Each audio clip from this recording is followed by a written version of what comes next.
আজকে নাসির তামিমার মামলায় যুক্তিতর্ক উপস্থাপনের দিন ধার্য ছিল। আমি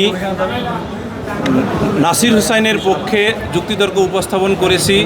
মূল যে গ্রাউন্ড বলেছি, অর্থাৎ নাসিরের বিপক্ষে যে দুইটি চার্জ গঠন করা হয়েছে, একটি চার্জ হলো তামিমাকে প্রলুব্ধ করার চার্জ, আরেকটি হলো বেবিচার করার চার্জ।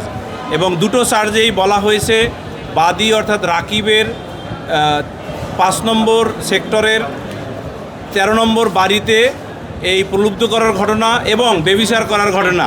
কিন্তু বাদী তার জেরাতে অ্যাডমিট করেছেন, অর্থাৎ স্বীকার করেছেন যে তার বাড়িতে 14/2/2021 তারিখ রাত্রি 8 ঘটিকার সময় একাই ছিলেন, অর্থাৎ নাসির এবং তামিমা কোনো দিন ওই বাসায় ওই ঘটনাস্থলে যান নাই। 5+ স্টার রেটিং প্রাপ্ত দেশের সর্বোচ্চ বিদ্যুৎ সাশ্রয়ী ওয়ালটন এসি স্মার্ট কমফোর্ট এখন নেক্সট লেভেলে। ফলে যেটা দাঁড়ালো, ঘটনাস্থলে যে দুইটি চার্জ নাসিরের বিপক্ষে গঠিত হয়েছে এবং তামিমার বিপক্ষে 5টি চার্জ গঠিত হয়েছে, সেই 5টি চার্জের কোনো ঘটনাই চার্জে উল্লেখিত ঘটনাস্থলে ঘটে নাই।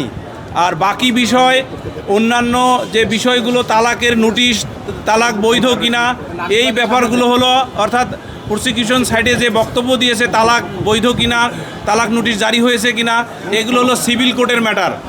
এবং মেনটেনেন্স, এগুলো হলো ফ্যামিলি কোর্টের ম্যাটার। এটা এই কোর্টের এখতিয়ার না। এই বিষয়গুলো আর্গুমেন্ট করেছি।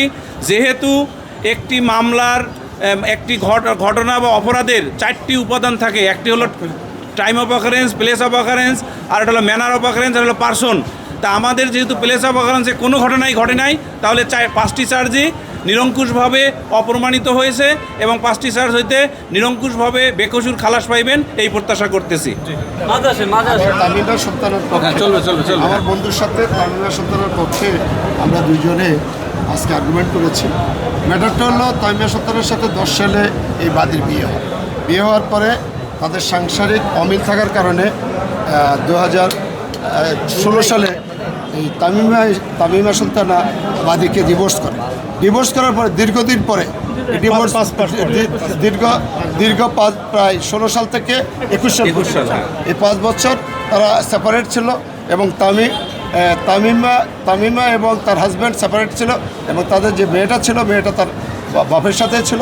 পরবর্তীতে নাসিরের সাথে তার বৈধভাবে বিয়ে হয়। বিয়ে হওয়ার পরে ওনারা সব কিছুই জানেন। জানার পরে এদেরকে শুধু হয়রানি করার জন্য এই নাসির একজন ক্রিকেট, আপনারা জানেন, উনি বাংলাদেশের জাতীয় দলের একজন ক্রিকেট প্লেয়ার এবং তামিমা সৌদি এয়ারলাইন্সের একজন ক্রু। ওনাদেরকে শুধুমাত্র সামাজিকভাবে হয়রানি করার জন্য এবং এটাকে অতিরিক্ত মাত্রায় একটা সুবিধা নেওয়ার জন্য তারা এই মামলাটা করেছে, কিন্তু মামলা তারা প্রমাণ করতে পারেনি। আমরা আশা করি আজকে আমাদের দুই পক্ষের যুক্তিতর্ক থেকে আদালত ওদেরকে বেকসুর খালাস দেবে।